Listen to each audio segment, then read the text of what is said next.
निर्मला अध्याय 10 भाग 1। अब की सुधा के साथ निर्मला को भी आना पड़ा।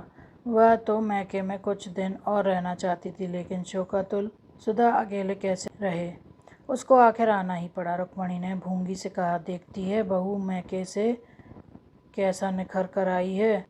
भूंगी ने कहा, दीदी माँ के हाथ की रोटियां लड़कियों को बहुत अच्छी लगती हैं। रुक्मणी ठीक कहती है भूंगी, खिलाना तो बस माँ ही जानती है। निर्मला को ऐसा मालूम हुआ कि घर का कोई आदमी उसके आने से खुश नहीं। मुंशी जी ने खुशी तो बहुत दिखाई, पर हृदयगत चिंता को ना छिपा सके। बच्ची का नाम सुधा ने आशा रख दिया था। वह आशा की मूर्ति ही सी थी भी, देखकर सारी चिंता भाग जाती थी। मुंशी जी ने उसे गोद में लेना चाहा, पर तो रोने लगी। दौड़कर माँ से लिपट गई, मानो पिता को पहचानती ही नहीं। मुंशी जी ने मिठाइयों से उसे पहचाना चाहा।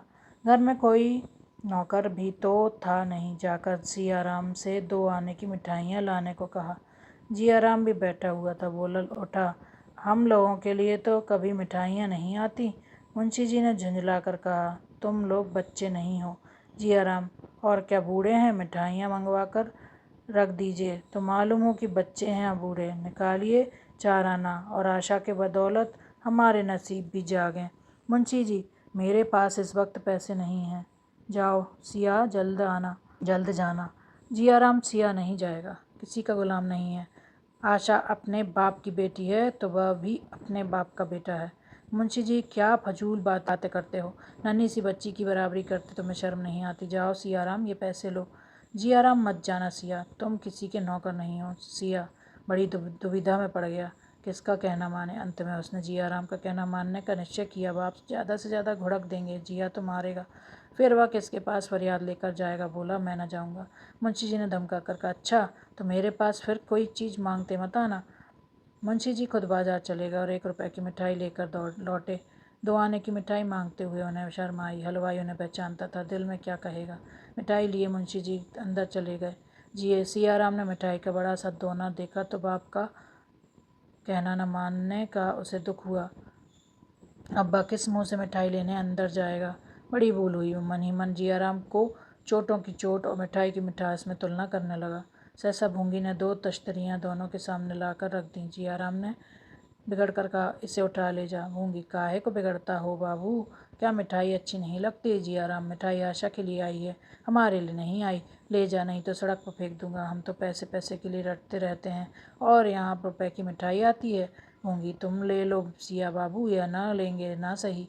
सियाराम ने डरते डरते हाथ बढ़ाया था कि जियाराम ने डांट कर कहा, मत छूना मिठाई, नहीं तो हाथ तोड़कर रख दूंगा, लालची कहीं का। सियाराम यह घुड़की सुनकर स्वयं उठा। मिठाई खाने की हिम्मत न पड़ी। निर्मला ने यह कथा सुनी तो दोनों लड़कों को मनाने चली। मुंशी जी ने कड़ी कसम रख दी, निर्मला आप समझते नहीं है, सारा गुस्सा मुझ पर है। मुंशी जी गुस्ताख हो गया है, इस ख्याल से कोई सख्ती नहीं करता कि लोग कहेंगे बिना माँ के बच्चों को सताते हैं, नहीं तो सारी शरारत घड़ी भर में निकाल दूँ। निर्मला, इसी बदनामी का तो मुझे डर है। मुंशी जी, अब न डरूंगा, जिसके जी में जो आए कहे। निर्मला, पहले तो ये ऐसे न थे। मुंशी जी, अजी कहता है कि आपके लड़के मौजूद थे, आपने शादी क्यों की? यह कहते भी इसे संकोच नहीं आता कि आप लोगों ने मनशाराम को बुझ दे दिया। लड़का नहीं है, शत्रु है। जियाराम द्वार पर छिपकर खड़ा था। स्त्री पुरुष में मिठाई के विषय में क्या बातें होती हैं, यही सुनने वह आया था। मुंशी जी का अंतिम वाक्य सुनकर उससे ना रहा गया, बोल उठा, शत्रु ना होता तो आप उसके पीछे क्यों पड़ते? आप जो इस वक्त कह रहे हैं बहुत पहले समझ बैठा हूँ। भैया ना समझे थे, धोखा खा गए। हमारे साथ आपकी दाल न गलेगी। सारा ज़माना कह रहा है कि भाई साहब को जहर दिया गया। मैं कहता हूँ तो आपको क्यों गुस्सा आता है? निर्मला तो सन्नाटे में आ गई। मालूम हुआ किसी ने उसकी देह पर अंगारे डाल दिए। मुंशी जी ने डांट कर जियाराम को चुप कराना चाहा तो जियाराम ने निशंक खड़ा ईंट का जवाब पत्थर से देता रहा, यहाँ तक कि निर्मला को भी उस पर क्रोध आ गया। यह कल का छोकरा किसी काम का न काज का, यूँ खड़ा टर्रा रहा है जैसे घर भर का पालन पोषण यही करता हो। त्योरियाँ चढ़ाकर बोली, बस अब बहुत हुआ जियाराम, मालूम हो गया तुम बहुत बड़े लायक हो, बाहर जाकर बैठो। मुंशी जी अब तक तो कुछ दब दब कर बोलते रहे। निर्मला की शय पाई तो दिल बढ़ गया, दांत पीस कर लपके, और इससे पहले कि निर्मला उनके हाथ पकड़ सके एक थप्पड़ चला ही दिया। थप्पड़ निर्मला के मुंह पर पड़ा वही सामने पड़ी। माथा चकरा गया। मुंशी जी के सूखे हाथों में इतनी शक्ति है, इसका वह अनुमान न कर सकती थी। सिर पकड़ कर बैठ गई। मुंशी जी का क्रोध और भी बड़ा उठा। फिर घूंसा चलाया, पर अब की जियाराम ने उनका हाथ पकड़ लिया और पीछे धकेल कर बोला, दूर से बातें कीजिए, क्यों नाहक अपनी बेइज्जती करवाते हैं। अम्मा जी का लिहाज कर रहा हूँ, नहीं तो दिखा देता। यह कहता हुआ बाहर चला गया। मुंशी जी संज्ञा शून्य हो से खड़े रहे। इस वक्त अगर जियाराम पर दैवी वज्र गिर पड़ता तो शायद उन्हें हार्दिक आनंद होता। जिस पुत्र को कभी गोद में लेकर निहाल हो जाते थे, उसी के प्रति आज भांति भांति की दुष्कल्पनाएं मन में आ रही थीं। रुक्मणी अब तक तो अपनी कोठरी में थी, अब आकर बोली, बेटा अपने बराबर का हो जाए तो उस पर हाथ न छोड़ना चाहिए। मुंशी जी ने होंठ चबाकर कहा, मैं इसे घर से निकाल कर छोड़ूंगा, भीख मांगे या चोरी करे, मुझसे कोई मतलब नहीं। रुक्मणी, नाक किसकी कटेगी? मुंशी जी, इसकी चिंता नहीं निर्मला, मैं जानती कि मेरे आने से तूफान खड़ा हो जाएगा तो भूल कर भी ना आती। अब भी भला है, मुझे भेज दीजिए, इस घर में मुझसे ना रहा जाएगा। रुक्मणी, तुम्हारा बहुत लिहाज करता है बहू, नहीं तो आज अनर्थ ही हो जाता। निर्मला, अब और क्या अनर्थ होगा दीदी जी, मैं तो फूंक फूंक कर पाँव रखती हूँ, फिर भी अपशय लग ही जाता है। अभी घर में पाँव रखते ही न देर नहीं हुई और यह हाल हो गया। ईश्वर ही कुशल करे, रात को भोजन करने कोई न उठा। अकेले मुंशी जी ने खाया। निर्मला को आज नई चिंता हो गई, जीवन कैसे पार लगेगा। अपना ही पेट होता तो विशेष चिंता न थी, अब तो एक नई विपत्ति गले पड़ गई थी। वह सोच रही थी, मेरी बच्ची के भाग्य में क्या लिखा है राम। चिंता में नींद कब आती है। निर्मला चारपाई पर करवटें बदल रही थी। कितना चाहती थी कि नींद आ जाए। नींद ने न आने की कसम सी खा ली थी। चिराग बुझा दिया था, खिड़की के दरवाजे खोल दिए थे, टिक टिक करने वाली घड़ी भी दूसरे कमरे में रखाई थी, पर नींद का नाम न था। जितनी बातें सोचनी थी सब सोच चुकी। चिंताओं का भी अंत हो गया, पर पलकें न झपकीं। तब उसने फिर लैंप जलाया और एक पुस्तक पढ़ने लगी। 2-4 ही पृष्ठ पढ़े होंगे कि झपकी आ गई, किताब खुली रह गई। सहसा जियाराम ने कमरे में कदम रखा। उसके पांव थर थर काँप रहे थे। उसने कमरे में ऊपर नीचे देखा। निर्मला सोई हुई थी। उसके सिरहाने ताक पर एक छोटा सा पीतल का संदूकचा रखा हुआ था। जियाराम दबे पाँव गया, धीरे से संदूकचा उतारा और बड़ी तेजी से कमरे के बाहर निकला। उसी वक्त निर्मला की आंखें खुल गईं। चौंक कर उठ खड़ी हुई, द्वार पर आकर देखा, कलेजा धक से हो गया। क्या यह जियाराम है? मेरे कमरे में क्या करने आया था? कहीं मुझे धोखा तो नहीं हुआ? शायद दीदी जी के कमरे से आया हो। यहाँ उसका काम ही क्या था? शायद मुझसे कुछ कहने आया हो, लेकिन इस वक्त क्या कहने आया होगा? इसकी नीयत क्या है? उसका दिल कांप उठा। मुंशी जी ऊपर छत पर सो रहे थे। मुंडेर ना होने के कारण निर्मला ऊपर ना सो सकती थी। उसने सोचा, चलकर उन्हें जगहों पर जाने की हिम्मत ना पड़ी। शक्की आदमी है, ना जाने क्या समझ बैठे और क्या करने पर तैयार हो जाए। आकर फिर पुस्तक पढ़ने लगी। सवेरे पूछने पर आप ही मालूम हो जाएगा, कौन जाने मुझे धोखा ही हुआ हो। नींद में कभी कभी धोखा हो जाता है, लेकिन सवेरे पूछने का निश्चय कर भी उसे फिर नींद नहीं आई। सवेरे वह जलपान लेकर स्वयं जियाराम के पास गई तो वह उसे देखकर चौंक पड़ा। रोज तो भूंगी आती थी, आज यह क्यों आ रही हैं? निर्मला की ओर ताकने की उसकी हिम्मत न पड़ी। निर्मला ने उसकी ओर विश्वासपूर्ण नेत्रों से देखकर पूछा, रात को तुम मेरे कमरे में गए थे? जियाराम ने विस्मय दिखाकर कहा, मैं रात को क्या करने जाता? क्या कोई गया था? निर्मला ने इस भाव से कहा मानो उसकी बात पर पूरी तरह विश्वास हो गया हो। हाँ, मुझे ऐसा मालूम हुआ कि कोई मेरे कमरे से निकला। मैंने उसका मुंह तो न देखा, पर उसकी पीठ देखकर अनुमान किया कि शायद तुम किसी काम से आए हो। इसका पता कैसे चले कौन था? कोई था जरूर, इसमें कोई संदेह नहीं। जियाराम अपने को निरपराध सिद्ध करने की चेष्टा कर कहने लगा, मैं तो रात को थिएटर देखने गया था। वहाँ से लौटा तो एक मित्र के घर लेट रहा। थोड़ी देर हुई लौटा हूँ। मेरे साथ और भी कई मित्र थे, जिससे जी चाहे पूछ लें। हाँ भाई, मैं बहुत डरता हूँ, ऐसा ना हो कोई चीज़ गायब हो गई तो मेरा नाम लगे। चोर को तो कोई पकड़ नहीं सकता, मेरे मत्थे जाएगी। बाबूजी को आप जानती हैं, मुझे मारने दौड़ेंगे। निर्मला, तुम्हारा नाम क्यों लगेगा? अगर तुम ही होते तो भी तुम्हें कोई चोरी नहीं लगा सकता। चोरी दूसरे की चीज़ की जाती है, अपनी चीज़ की चोरी कोई नहीं करता। अभी तक निर्मला की निगाह अपने संदूकचे पर ना पड़ी थी। भोजन बनाने लगी। जब वकील साहब कचहरी चले गए तो वह सुधा से मिलने चली। इधर कई दिनों से मुलाकात न हुई थी। फिर रात वाली घटना पर विचार परिवर्तन भी करना था। भूंगी ने से कहा, कमरे में से गहनों का बक्सा उठा ला। भूंगी ने लौट कर कहा, वहाँ तो कहीं संदूक नहीं है, कहाँ रखा था? निर्मला ने चढ़कर कहा, एक बार में तो तेरा काम ही कभी नहीं होता। वहाँ छोड़कर और जाएगा कहाँ? अलमारी में देखा था। मूंगी नहीं बाबू, बहू जी, अलमारी में तो नहीं देखा, झूठ क्यों बोलूं? निर्मला मुस्कुरा कर पड़ी, बोली, जा देख, जल्दी आ। एक क्षण में मूंगी फिर खाली हाथ लौट आई। अलमारी में भी तो नहीं है। निर्मला झुंझला कर कहती हुई उठ खड़ी हुई, तुझे ईश्वर ने आंखें ही ना जाने किस लिए दी। देख उसी कमरे में से लाती हूँ कि नहीं। मूंगी भी पीछे पीछे कमरे में गई। निर्मला ने ताक पर निगाह डाली, अलमारी खोलकर देखी, चारपाई के नीचे झांक कर देखा, फिर कपड़ों का बड़ा संदूक खोलकर देखा। बक्सा का कहीं पता नहीं। आश्चर्य हुआ, आखिर बक्सा कहाँ गया? सहसा रात वाली घटना बिजली की भांति उसकी आंखों के सामने चमक गई। कलेजा छल पड़ा। अब तक निश्चिंत होकर खोज रही थी, अब ताप सा चढ़ गया। बड़ी उतावली से चारों ओर खोजने लगी, कहीं पता नहीं। जहाँ खोजना चाहिए था वहाँ भी खोजा, और जहाँ नहीं खोजना चाहिए था वहाँ भी खोजा। इतना बड़ा संदूकचा बिछावन के नीचे कैसे छिप जाता?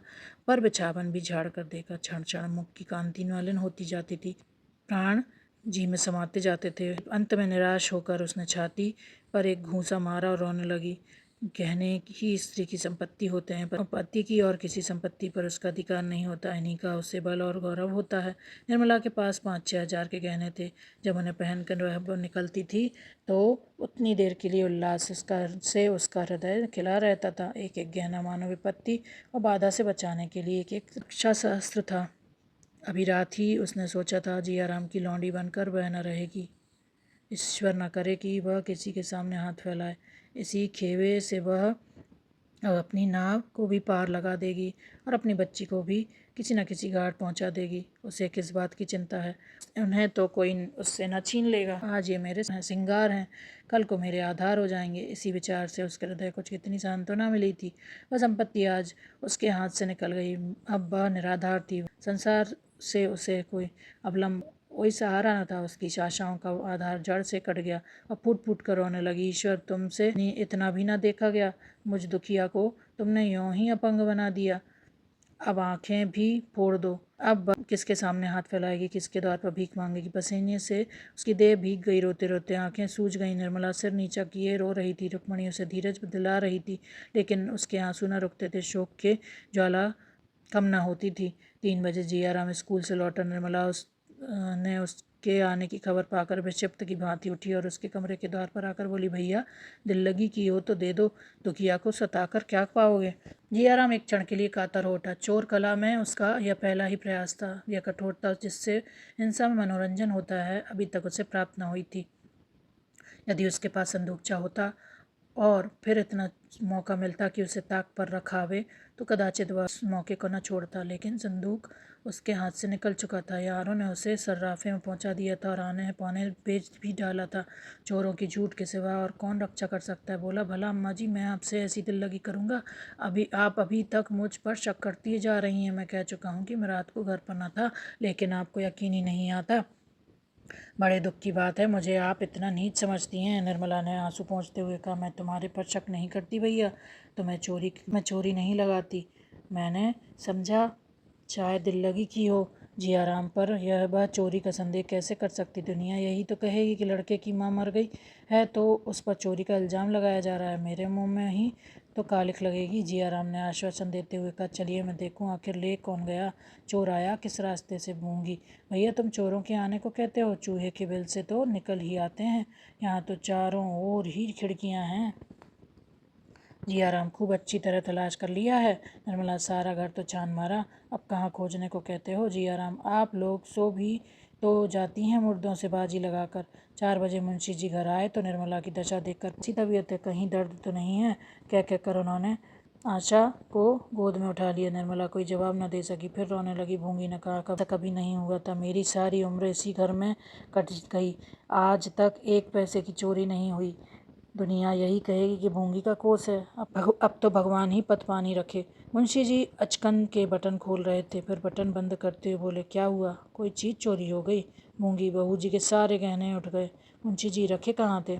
निर्मला ने सिसकियाँ लेते हुए रात की सारी घटना बयान कर दी, पर जियाराम की सूरत के आदमी के अपने कमरे से निकलने की बात न कही। मुंशी जी ने ठंडी सांस भरकर कहा, ईश्वर भी बड़ा अन्यायी है, जो मरे उन्हीं को मारता है। मालूम होता है बुरे दिन आ गए हैं, मगर चोर आया तो किधर से? कहीं सहन नहीं पड़ी और किसी तरफ से आने का रास्ता नहीं। मैंने तो कोई ऐसा पाप नहीं किया जिसकी मुझे यह सज़ा मिल रही है। बार बार कहता रहा, गहने का संदूक चताक पर मत रखो, मगर मुँह कौन सुनता है। निर्मला, मैं क्या जानती थी कि यह गजब टूट पड़ेगा। मुंशी जी इतना तो जानती थी कि सब दिन बराबर नहीं जाते। आज बनवाने जाऊं तो 10,000 से कम ना लगेंगे। आजकल अपनी जो दशा है वह तुमसे छिपी नहीं। खर्च भर का मुश्किल से मिलता है, गहने कहाँ से बनेंगे। जाके पुलिस में इत्तला कराता हूँ, पर मिलने की उम्मीद न समझो। निर्मला ने आपत्ति के भाव से कहा, जब जानते हैं कि पुलिस में इत्तला करने से कुछ ना होगा तो क्यों जा रहे हैं। मुंशी जी, दिल नहीं मानता और क्या। इतना बड़ा नुकसान उठाकर चुपचाप तो नहीं बैठा जाता। मिलने वाले होते तो जाते ही क्यों। तकदीर में न थे तो कैसे रहते। मुंशी जी, तकदीर में होंगे तो मिल जाएंगे, नहीं तो गए तो हैं ही। मुंशी जी कमरे से निकले। निर्मला ने उनका हाथ पकड़कर कहा, मैं कहती हूँ मत जाओ, कहीं ऐसा ना हो लेने के देने पड़ जाएं। मुंशी जी ने हाथ चढ़ाकर कहा, तुम भी बच्चों की सी जिद कर रही हो। 10,000 का नुकसान ऐसा नहीं है जिसे मैं यूं ही उठा लूं। मैं रो नहीं रहा हूं, पर मेरे हृदय पर जो बीत रही है और मैं ही जानता हूं। यह चोट मेरे कलेजे पर लगी है। मुंशी जी और कुछ ना कह सके, गला फंस गया। बतेजी से कमरे से निकल आए और थाने पर जा पहुंचे। थानेदार उनका बहुत लिहाज करता था। उसे एक बार रिश्वत मुकदमे से बरी करा चुके थे। उनके साथ ही तफ्तीश करने आ पहुंच जा। नाम था अलायर खां। शाम हो गई थी। थानेदार ने मकान के अगवाड़े पिछवाड़े घूम घूम कर देखा। अंदर जाकर निर्मला के कमरे को गौर से देखा। ऊपर की मुंडेर की जांच की। मोहल्ले के 2-4 आदमियों से चुपके चुपके कुछ बातें की और तब मुंशी जी से बोले, जनाब, खुदा की कसम यह किसी बाहर के आदमी का काम नहीं। खुदा की कसम अगर कोई बाहर का आदमी निकले तो आज से थानेदारी करना छोड़ दूँ। आपके घर में कोई मुलाजिम ऐसा तो नहीं जिस पर आपको शुबा हो। मुंशी जी, घर में तो आजकल सिर्फ एक महरी है। थानेदार, वह पगली है या किसी बड़े शातिर का काम है। खुदा की कसम। मुंशी जी, तो घर में और कौन है। मेरे दोनों लड़के हैं, स्त्री है और बहन है। इनमें से किस पर शक करूं। थानेदार, खुदा की कसम घर ही के किसी आदमी का काम है, चाहे वह कोई हो। इंशाल्लाह 2-4 दिन में है मैं आपको इसकी खबर दूंगा। यह तो नहीं कह सकता कि माल भी सब मिल जाएगा, पर खुदा की कसम चोर ज़रूर पकड़ दिखाऊंगा। थानेदार चला गया तो मुंशी जी ने आकर निर्मला से उसकी बातें कहीं। निर्मला सहम उठी। आप थानेदार से कह दीजिए तफ्तीश ना करें, आपके पैरों पड़ती हूँ। मुंशी जी, आखिर क्यों। निर्मला, अब क्यों बताऊँ। वह कह रहा है कि घर ही के किसी का काम है। मुंशी जी, उसे बकने दो। जियाराम अपने कमरे में बैठा हुआ भगवान को याद कर रहा था। उसके मुंह पर हवाइयाँ उड़ रही थीं। सुन चुका था कि पुलिस वाले चेहरे से भांप जाते हैं। बाहर निकलने की हिम्मत न पड़ती थी। दोनों आदमियों में क्या बातें हो रही हैं वह यह जानने के लिए छटपटा रहा था। ज्यों ही थानेदार चला गया और भूंगी किसी काम से बाहर निकली, जियाराम ने पूछा, थानेदार क्या कर रहा था भूंगी। भूंगी ने पास आकर कहा, दाढ़ी जार कहता था घर से किसी आदमी का काम है, बाहर का कोई नहीं है। जियाराम, बाबूजी ने कुछ नहीं कहा। भूंगी, कुछ तो नहीं कहा। वह खड़े करते रहे। घर में एक भूंगी ही गैर है ना, और तो सब अपने ही हैं। जियाराम, मैं भी तो गैर हूँ, तू ही क्यों। गूंगी, तुम गैर काहे को हो भैया। जियाराम, बाबूजी ने थानेदार से कहा नहीं, घर में किसी उनका सुबह नहीं है। भूंगी, कुछ तो कहते नहीं सुना। बेचारे थानेदार ने भले ही कहा, भूंगी तो पगली है, वह क्या चोरी करेगी। बाबूजी तो मुझे फंसा ही देते थे। जियाराम, तब तो तू भी निकल गई, अकेला मैं ही रह गया। तू ही बता, तूने मुझे उस दिन घर में देखा था। भूंगी, नहीं भैया, तुम तो थिएटर देखने गए थे। जियाराम, गवाही देगी ना। भूंगी, यह क्या कहते हो भैया, बहूजी तफ्तीश बंद कर देंगी। जियाराम, सच। भूंगी, हाँ भैया, बार बार कहती हैं तफ्तीश न कराओ, गहने गए जाने दो, पर बाबूजी मानते ही नहीं। 5-6 दिन तक जियाराम ने पेट भर भोजन नहीं किया। कभी 2-4 कौर खा लेता, कभी कह देता भूख नहीं है। उसके चेहरे का रंग उड़ा रहता था। रातें जागते कटती। प्रतिक्षण थानेदार की शंका बनी रहती थी। यदि वह जानता कि मामला इतना तूल खींचेगा तो कभी ऐसा काम न करता। उसने तो समझा था किसी चोर पर शुबा होगा, मेरी तरफ किसी का ध्यान भी न जाएगा, पर अब भंडा फूटता हुआ मालूम होता था। अभागा थानेदार जिस ढंग से छानबीन कर रहा था, उससे जियाराम को बड़ी शंका हो रही थी। 7वें दिन संध्या समय घर लौटा तो बहुत चिंतित था। आज तक उसे बचने की कुछ न कुछ आशा थी।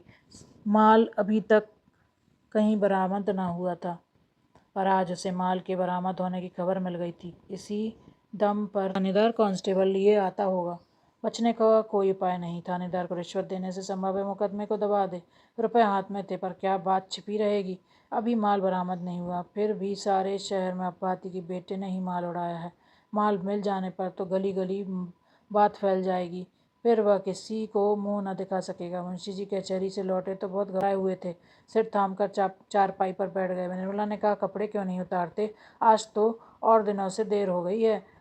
मुंशी जी, क्या कपड़े उतारूं? तुमने कुछ सुना? निर्मला, क्या बात है? मैंने तो कुछ नहीं सुना। मुंशी जी, माल बरामद हो गया, अब जिया का बचना मुश्किल है। निर्मला को आश्चर्य नहीं हुआ, उसके चेहरे से ऐसा जान पड़ा मानो उसे यह बात मालूम थी। बोली, मैं तो पहले ही कह रही थी कि थाने में इत्तला मत कीजिए। मुंशी जी, तुम्हें जिया पर शक था? निर्मला, शक क्यों नहीं था, मैंने उन्हें अपने कमरे से निकलते देखा था। मुंशी जी, फिर तुमने मुझसे क्यों ना कह दिया? निर्मला, यह बात मेरे कहने की न थी। आपके दिल में जरूर ख्याल आता कि वह ईर्ष्यावश आक्षेप लगा रही है। कहिए, यह ख्याल होता या नहीं? झूठ न बोलिएगा। मुंशी जी, संभव है, मैं इनकार नहीं कर सकता, फिर भी उसकी इस दशा में तुम्हें मुझसे कह देना चाहिए था। रिपोर्ट की नौबत ना आती। तुमने अपनी नेक नामी की तो फिक्र भी की, पर यह न सोचा कि परिणाम क्या होगा। मैं अभी थाने से चला आता हूँ। अला यार खां अभी आता ही होगा। निर्मला ने हताश होकर पूछा, फिर अब? मुंशी जी ने आकाश की ओर ताकते हुए कहा, फिर जैसी भगवान की इच्छा। 1000-2000 रिश्वत देने के होते तो शायद मामला दब जाता, पर मेरी हालत तो तुम जानती हो। तकदीर खोटी है और कुछ नहीं। पाप तो मैंने किया है, दंड कौन भोगेगा? एक लड़का था, उसकी वह दशा हुई, दूसरे की यह दशा हो रही है। नालायक था, गुस्ताख था, कामचोर था, पर था तो अपना ही लड़का। कभी ना कभी चेत ही जाता। यह चोट अब न सही जाएगी। निर्मला, अगर कुछ दे दिलाकर जान बचे तो मैं रुपए का प्रबंध कर दूं। मुंशी जी, कर सकती हो? कितने रुपए दे सकती है? निर्मला, कितना दरकार होगा? मुंशी जी, 1000 से कम तो शायद बातचीत ना हो सके। मैंने एक मुकदमे में उससे 1000 रुपये लिए थे, वह कसर आज निकालेगा। निर्मला, हो जाएगा, अभी थाने जाइए। मुंशी जी को थाने में बड़ी देर लगी। एकांत में बातचीत करने का बहुत देर से मौका मिला। अलायर खां पुराना घाक था, बड़ी मुश्किल से अंटी पर चढ़ा। 500 रुपये लेकर ही भी एहसान का बोझ सिर पर लाद ही दिया। काम हो गया। लौटकर निर्मला से बोला, लो भाई, बाजी मार ली। रुपए तुमने दिए, पर काम मेरी जबान ही ने किया। बड़ी बड़ी मुश्किलों से राजी हो गया। यह भी याद रहेगी, जी आराम भोजन कर चुका है? निर्मला, कहाँ, वह तो अभी घूम कर लौटे ही नहीं। मुंशी जी, 12 तो बज रहे होंगे। निर्मला कई दफ़े जा जाकर देखा, एक कमरे में अंधेरा पड़ा हुआ है। मुंशी जी और सियाराम, वह तो खा पी कर सोए हैं। मुंशी जी, उससे पूछा नहीं जिया कहाँ गया? निर्मला, वह तो कहते हैं मुझसे कुछ कहकर नहीं गए। मुंशी जी को कुछ शंका हुई। सियाराम को जगाकर पूछा, तुमसे जियाराम ने कुछ कहा नहीं? कब तक लौटेगा, गया कहाँ है? सियाराम ने सिर खुजलाते हुए और आंखें मलते हुए कहा, मुझसे कुछ नहीं कहा। मुंशी जी, कपड़े सब पहन कर गया है? सियाराम, जी नहीं, कुर्ता और धोती। मुंशी जी, जाते वक्त खुश था? सियाराम, खुश तो नहीं मालूम होते थे। कई बार अंदर आने का इरादा किया, पर देरी से ही लौट गए। कई मिनट तक खड़े रहे, चलने लगे तो आंखें पोंछ रहे थे। इधर कई दिन से अक्सर रोया करते थे। मुंशी जी ने ऐसी ठंडी सांस ली मानो जीवन में अब कुछ नहीं रहा। निर्मला से बोले, तुमने किया तो अपनी समझ में भले ही के लिए, पर कोई शत्रु भी मुझ पर इससे कठोर आघात न कर सकता था। जियाराम की माता होती तो क्या वह यह संकोच करती? कदापि नहीं। निर्मला बोली, जरा डॉक्टर साहब के यहाँ क्यों नहीं चले जाते? शायद वहाँ बैठे हों, कई लड़के रोज आते हैं, उनसे पूछिए, शायद कुछ पता लग जाए। फूंक फूंक कर चलने पर भी अपयश लग ही गया। मुंशी जी ने मानो खुली हुई खिड़की से कहा, हाँ जाता हूँ, और क्या करूँगा? मुंशी जी बाहर आए तो देखा डॉक्टर से ना खड़े हैं। चौंक कर पूछा, आप देर से खड़े हैं? डॉक्टर, जी नहीं, अभी आया हूँ। आप इस वक्त कहाँ जा रहे हैं? 12:30 बज हो गए हैं। मुंशी जी, आप ही की तरफ आ रहा था। जियाराम अभी तक घूमकर नहीं आया? आपकी तरफ तो नहीं गया था? डॉक्टर सिन्हा ने मुंशी जी के दोनों हाथ पकड़ लिए और इतना कह पाए थे, भाई साहब अब धैर्य से काम लें। मुंशी जी गोली खाए हुए मनुष्य की भांति जमीन पर गिर पड़े।